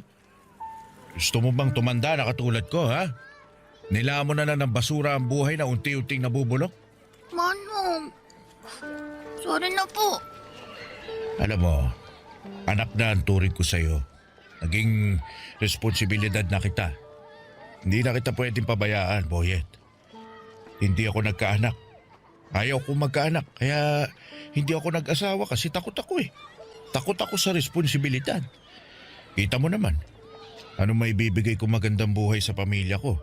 Sa magiging anak ko na mahirap pa ako sa daga. Ayoko maghirap pa magiging pamilya ko. ang magiging anak ko. Pero nung dumating ka, naisip ko, ako na ang pamilya mo. At wala na akong magagawa kundi ang bigyan ka ng magandang buhay sa abot ng makakaya ko. Kaya kita pinapaaral kasi ito ang aahon sa iyo sa kahirapan. Magkaroon ka ng ibang buhay. Huwag kang gumaya sa akin. Kasi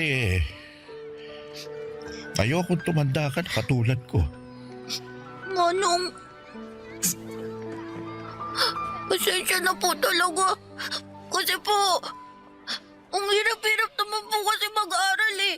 Marami po ako nakakaaway na mga bata. Di tapangan mo. Hindi pwedeng basta-basta ka na lang susuko. Ilaban mo yung sarili mo. Hindi ko naman sinasabing makipagsuntukan ka sa kanila. Sinasabi ko, umiwas ka sa gulo. Hindi mo naman ikagagaling kung papatulan mo sila eh. Lagi mong isipin na nasa paaralan ka para mag-aral. Para maging mabuting tao. Para paglaki mo, pwede kang pumili ng kahit na anong gusto mong maging. Pagsusumikapan ko. Pero yung kaya ko lang ha. Pwede kang maging security guard. Parang pulis lang din po yun pero nakatayo lang. Pero astig pa din. Tama. Basta wag lang maging katulad ko. Pwede ba yun? Opo. Ipangako mo sa akin ha? Opo, pangako po, Manong. Alam mo, may request ako sa'yo. Ano po yun, Manong? Magpapamasahe po ba kayo? Sige po, handa po ko. Ito naman, iba yung request ko. Ano nga po? Pwede bang tawagin mo akong tatay? Po? Ayaw mo ba? Naku, gusto ko po. Gusto ko. Tatay. Simula ngayon, ako na ang tatay mo. Opo, tatay. Gusto ko umakyat sa stage kasama mo kapag graduation mo na, ha? Ano po yung graduation? Kapag tapos ka na ng elementarya. Tapos ka na rin ng high school. Tsaka kapag magka-college ka na. Ang dami po palang graduation, no? Ang dami ko po palang pag-aaralan. Ba't ganyan yung mukha mo? Ang sasabi mo lang kanina, pinangako mo mag-aaral ka mabuti. Wala na, pasubo lang po ko Basta nandito lang ako. Naalalayan kita. Salamat po. Nang gabing yon ay hindi ako makatulog, Papa Dudut. Sobrang mahal ako ni tatay. Pinili niya akong kupkupin at pinili niyang ituwid ang buhay ko. Pinili niya akong mahalin at gusto niyang alisin ako sa kahirapan. Kaya naisip kong hindi ko dapat sayangin ang pagkakataon na ibinigay sa akin ni tatay. Doon ko ipinangako sa sarili ko na magbabago ako dahil gusto kong maging proud siya sa akin. Gusto kong mapatunayan sa kanya at sa sarili ko na kaya kong lumaban. Kahit mahirap, kahit galing sa basura, ay may mararating din sa buhay. Noon ay hindi pa talaga malinaw na ang mga ginagawa ng mga bata sa akin ay isang klase ng pambubuli. Pero sabi ni tatay ay iiwasan ko na lamang ang mga yon at dapat ay mag-focus ako sa pag-aaral. Kaya naman sinunod ko yon, Papa Dudut. Pero hindi ko pa rin maiwasan na may mga masamang bata na inaaway ako. Minsan umuwi akong may sugat pero hindi ako sumuko. Araw-araw ay sinasabi ko sa sarili ko na baka bukas ay hindi na nila ako aawayin. Bawat pagpasok ko sa school ay parati akong nagdarasal na sana'y walang mambubuli sa akin at sana'y hindi ako pagagalitan ng teacher dahil hindi ko na naman naintindihan ang mga itinuro niya. Gusto kong maging mabuting estudyante. Gusto kong makatapos para sa pangarap ni tatay na makaakyat sa stage kasama ko.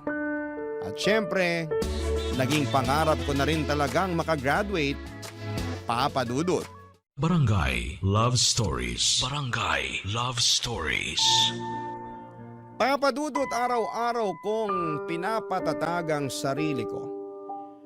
Ang nasa isip ko na lamang ay huwag biguin ang sarili ko at ang tatay na matupad ang pangarap naming dalawa.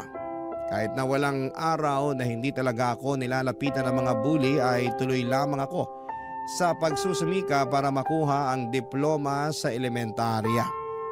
Paunti-unti lang ang goal at doon ako nakafocus. Tinapangan ko talaga sa bawat pagsikat ng araw at sabi ko na sa gabi, wala na naman ang mga bully at kasama ko naman si tatay. Pero ayun na nga, sa school ay sobrang hinahamak talaga ako. Kesyo nakatira ako sa basura, sa squatter, nangangalakal at ang baon ko ay galing daw sa basura. Kahit ano pang sabihin nila, iniisip ko na lamang na may pera naman sa basura at may pupuntahan itong pagsusumikap ko sa pag-aaral. Ngunit isang araw, ibang bully naman ang dumating. Nagkasakit si tatay, ibang klase palang bully ang sakit. Kailangan mo ring tapangan at buksain para magpatuloy sa buhay. Ilang linggo na siyang nangihina at kahit sinasabi niyang pumasok ako sa paralan ay mas pinili kong alagaan siya. Hindi pwedeng basta-basta ko na lamang pabayaan siya dahil alam kong hindi madali ang buhay kapag may dinaramdam, Papa Dudut.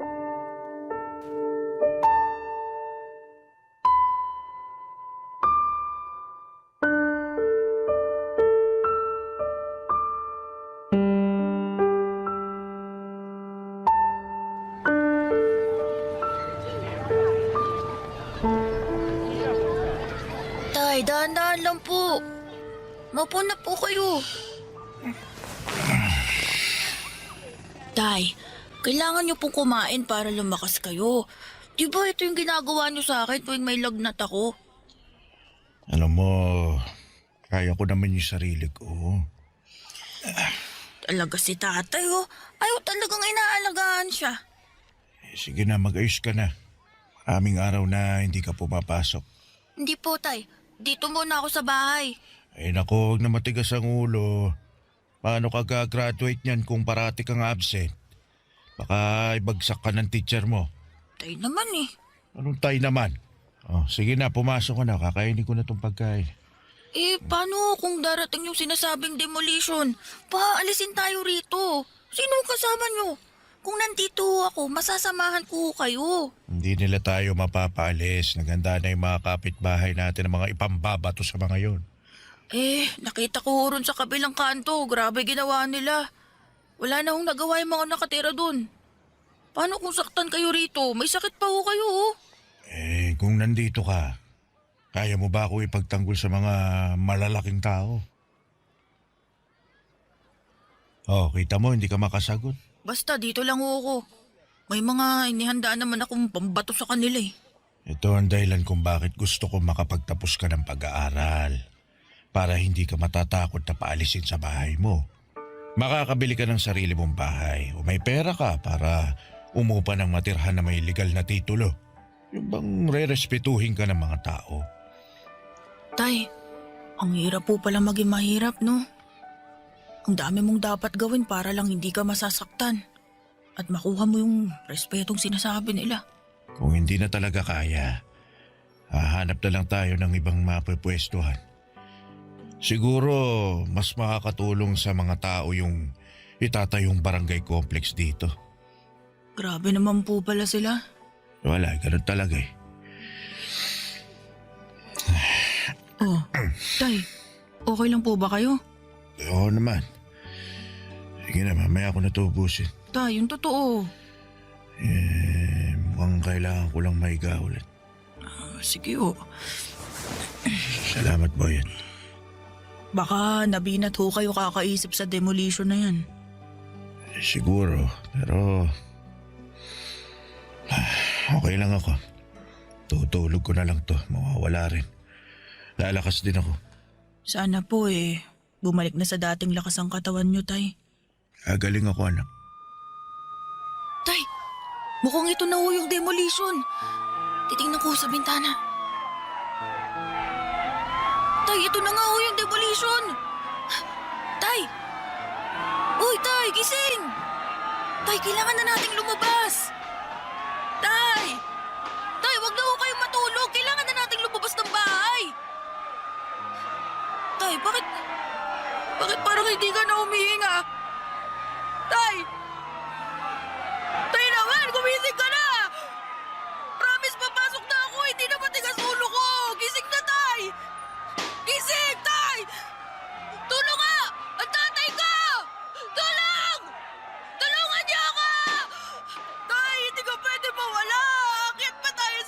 ng graduation ko! Tay! Tay, wag mo ko iwan! Tay! Tay! Tay! Papa Dudut, sobrang sakit balikan ng araw na yon. Lahat nagkakagulo dahil sa demolition habang binawian ng buhay si Manong, ang tatay ko. Kaya naman sobrang galit na galit ako sa mga taong nag-demolish sa squatter. Para kaming mga ipis na pinupuksa na lamang at pinapalabas sa aming mga lungga na parang basura sa lipunan na walang karapatang mabuhay ng may dangal. Tandang-tanda ko na kahit na hindi man natuloy yung sabi nilang end of the world noong 2012, para sa akin ay parang natapos at gumuho talaga ang mundo. Hindi ko alam kung kaya ko bang mabuhay na wala si tatay. Bakit ganon sila sa mahihirap? Pinapalis nila sa lupang yon para tayuan nila ng barangay hall, health center at basketball court. Bakit hindi kami tulungan na bigyan ng marangal na buhay? Nagsumikap kami araw-araw at hindi po kami batugan. Sana yung gobyerno ay nakita ang hinaing ng mga taong gusto lamang ng may masilungan at matawag na tahanan. Kasi ang mga taong ito ay hindi pinapangarap na maging squatter lang habang buhay. Pero sadyang may lapang tadhana at pagkakataon para sa kanila. Mahirap ang buhay. Mahirap makaahon sa kahirapan.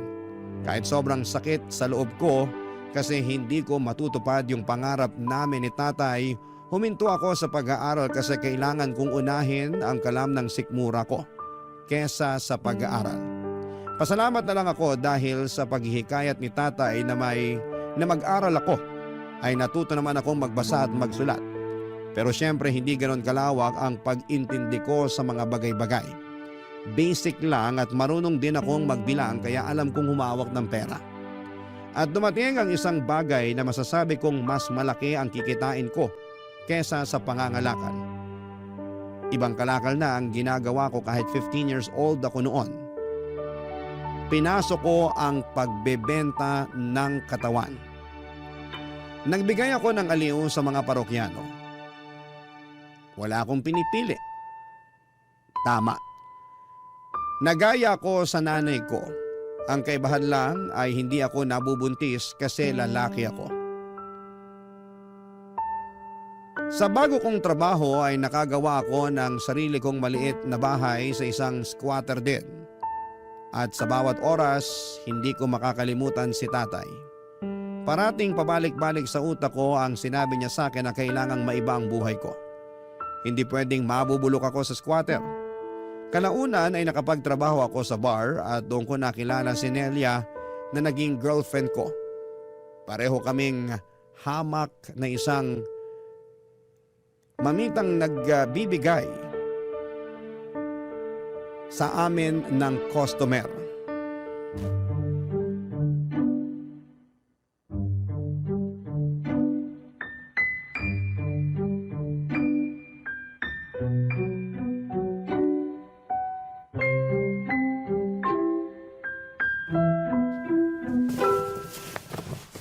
Talagang ganyan ang susuotin mo? Masyadong maiksi naman, babe. Babe naman, parati mo na lang akong sinasaway. Sa trabaho natin, kailangan presentable tayo. Alam mo naman, puhunan natin ang ating mga mukha at katawan. Dapat maayos ang forma natin, no? Alam ko naman yun, pero sana... Ay naku, sana naman kaya ito mapupunta. Ayokong makipagtalo sa'yo, ha? Ay, ayokong malasin ang gabi natin. Nelia, hihingi sana ako sa'yo ng pabor eh. Ayan ka na naman. Gusto mo talaga maging manang ako sa harap nila? Paano ako kikita ng pera? Paano tayo makakaipon? Paano natin mababayaran tong upa sa bahay? Sabihin mo nga sa akin, babe. Alam ko naman yan. Ang sa akin lang, sana bawas-bawasan mo yung pagtanggap ng customer na... Na ano? Na ikakama ako. Diretsahin mo na. Babe, bago pa lang tayo maging tayo, ganito na trabaho ko. Ganito na si Nelia. Ganito na trabaho ko. isang babaeng bayaran. At ganyan ka na rin. Ito talagang ayaw ko eh. Kapag ikaw pwedeng mangialam, kapag ako hindi. Iba kasi yung... Anong pinagkaiba? Pareho lang naman tayong nagbebenta ng katawan, Boyet. Kailangan natin to kasi hindi tayo nakatapos ng pag-aaral. Wala tayong makukuhang ibang trabaho na magbibigay sa atin ng malaking datong. Wala! Kaya wag na nating pag-usapan to. Ang mahalaga, mag-ingat tayo sa ginagawa natin. Pasensya na talaga. Hindi ko lang maiwasang magselos eh. Nako, hindi nakakain ng selos-selos na yan. At wag ka nga magselos. Trabaho lang naman lahat ng to eh. Parang artista. Aarte ka lang, paghusayan mo gaya ng gusto ng customer. Tapos, di ba ganyan din naman ang ginagawa mo? Sa bagay. Iniisip ko lang na nagamit man nila ang katawan ko. Pero hindi naman ang kaluluwa ko. Ang lalim naman nun, babe. Kaya sana maipasa ko yung exam ko. Para makatapos ako kahit senior high man lang. Para makahanap din ako ng ibang trabahong matino. Gusto ko na kung magkaanak man tayo balang araw, magiging maayos na ang buhay natin. Mabibigay ko sa magiging anak natin ang buhay na maganda. Yung hindi naghihirap. Yung kaya natin suportahan kung ano yung gusto niya. Pag-aaralin natin yun hanggang kolehiyo. Ang taas talaga ng pangarap mo, babe. Pero tama. Ayaw ko rin maranasan ng magiging anak natin ang hirap sa buhay. Naghihirap na nga tayo. Ipapamana pa ba natin sa kanilang ganitong buhay?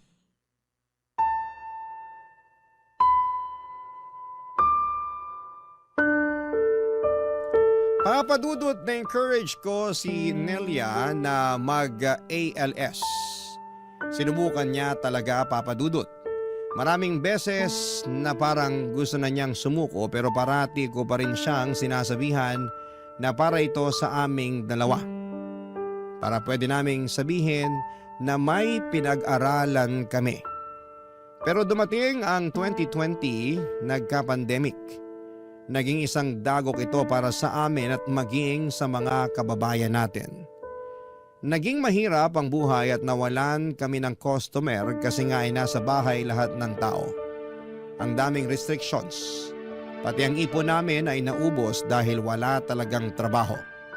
Naisipan ko na lamang kung talaga bang may Panginoon kasi puro pahirap na lamang ang naranasan ko. Nagsusumikap naman ako sa buhay pero parang ang hirap pa rin. Paano kaya kami magso-survive?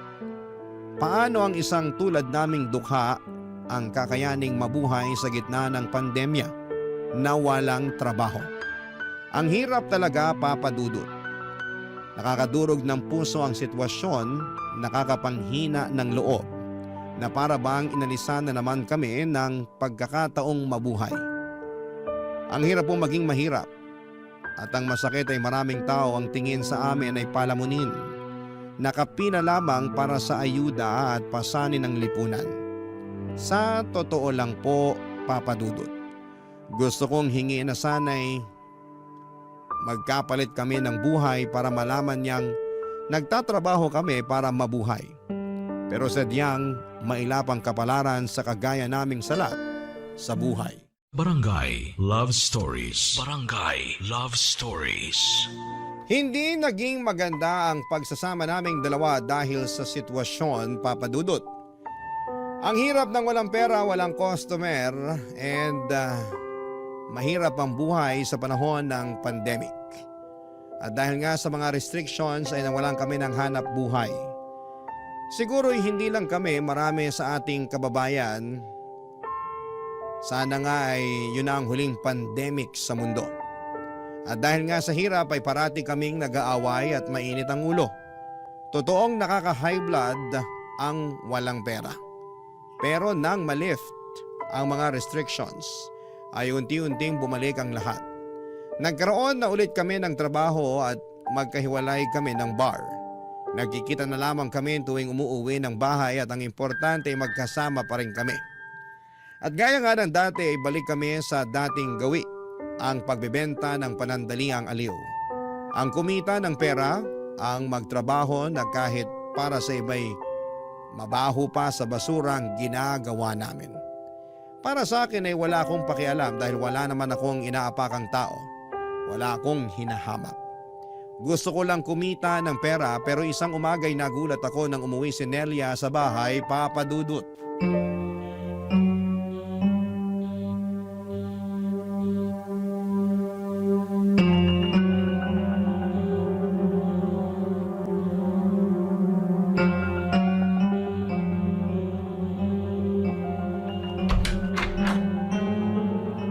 Babe!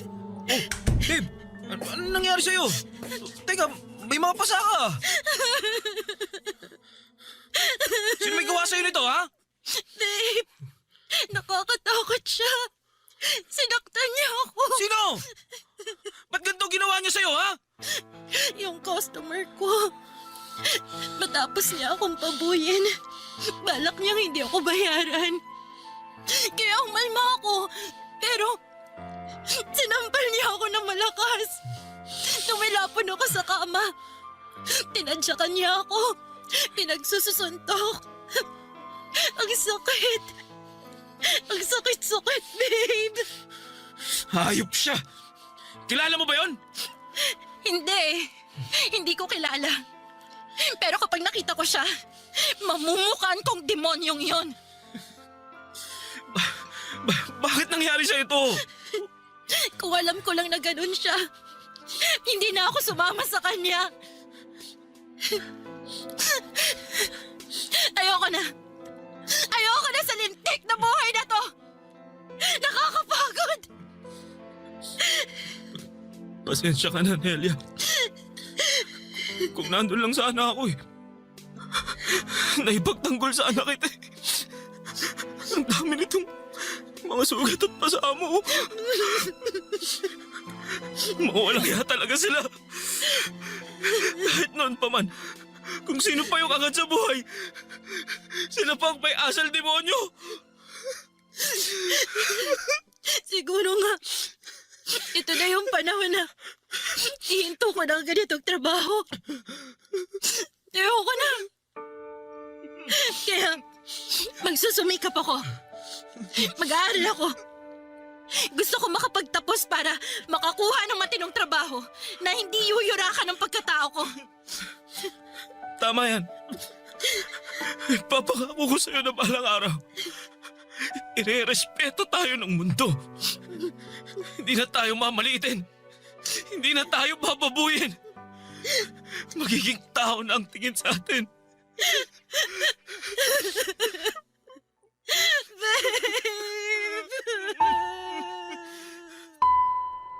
Ilang linggo ring nagpagaling si Nelia sa mga natamo niyang sugat at pasa, Papa Dudut.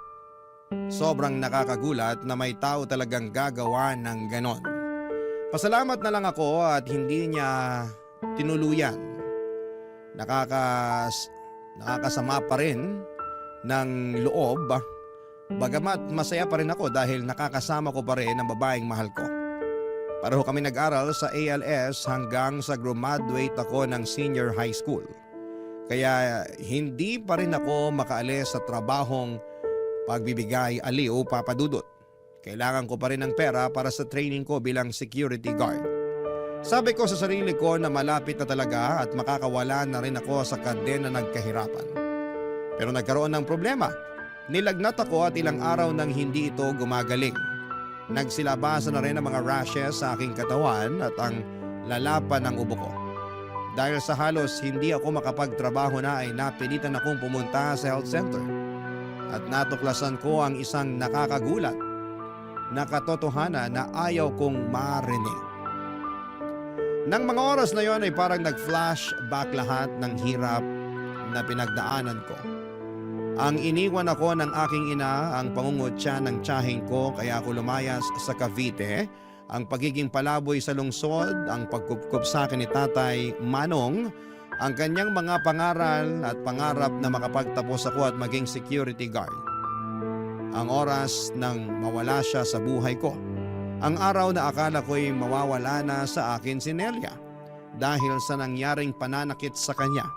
Nasabi ko na lamang sa sarili ko na sa dinami-rami ng tao sa mundo ay bakit ako pa? Bakit sa akin pa nangyari ito?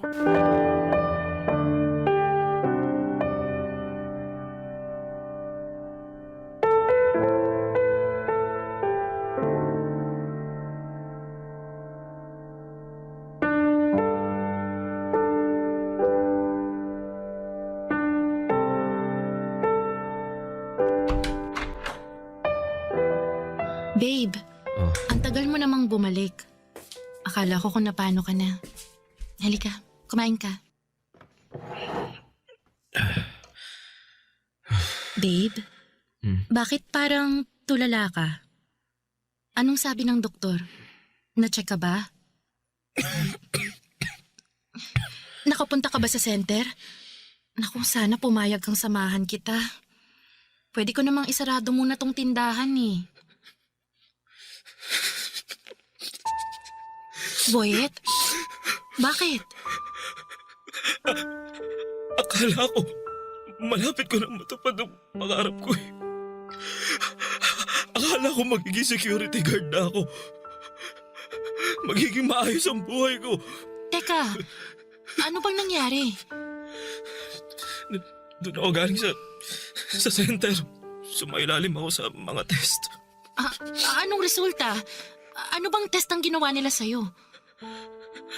Alam mo, gusto ko sanang ilihim pero karapatan mong malaman ng totoo kasi magkarelasyon tayo.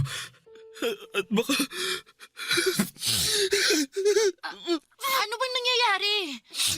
Pinapakaba mo naman ako eh. Magsalita ka, Boyet! Iniisip ko kung saan ko kaya nakuha to. Naalala ko, may naging customer ako. Ayaw niya maglagay ng protection. Malaki ang binayad niya sa akin. Pumayag na ako. Kasi isang beses lang naman eh. Teka, huwag mong sabihin nagpositibo ka. Patawarin mo ako, Nelia. Bakit mo ginawa yan? Akala ko kasi ano eh. Ibig sabihin, hindi.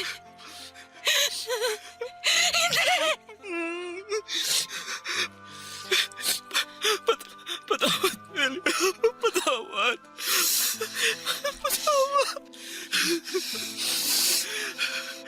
Ibig sabihin, nahawaan mo na ako?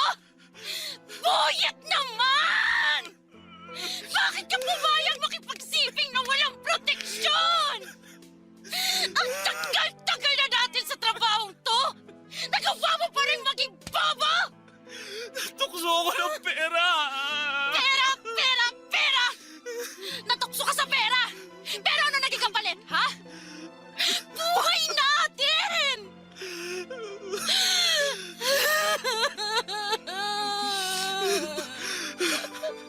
Ayoko, Boyet!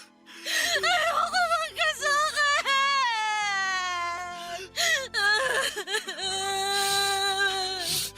Ayoko magka-AIDS! Ayoko! Nelia, patawarin mo ko. Nindig ka! Magagawa mo yung pagiging mo ng tawad! Alam ko hindi madali ito. Pero hirap na ako eh. At kasalanan mo yun! Tanga!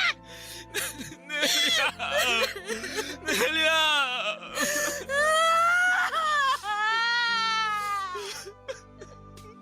Nindig na buhay ito! Kailan ba tayo lulubayan ng malas? Kapag wala na tayo sa pahirap na mundong to! Nelia, hindi tayo mamamatay. Ha? Sabi ng doktor, hindi ito katapusan ng buhay natin. Sabi niya, pumunta ka rin sa center para mapatest ka rin. Pareho natin gagamutin ang mga sarili natin. Malalabanan natin to. Lalaban tayo, Nelia. Lalaban tayo, Nelia. Ha? Lalaban tayo.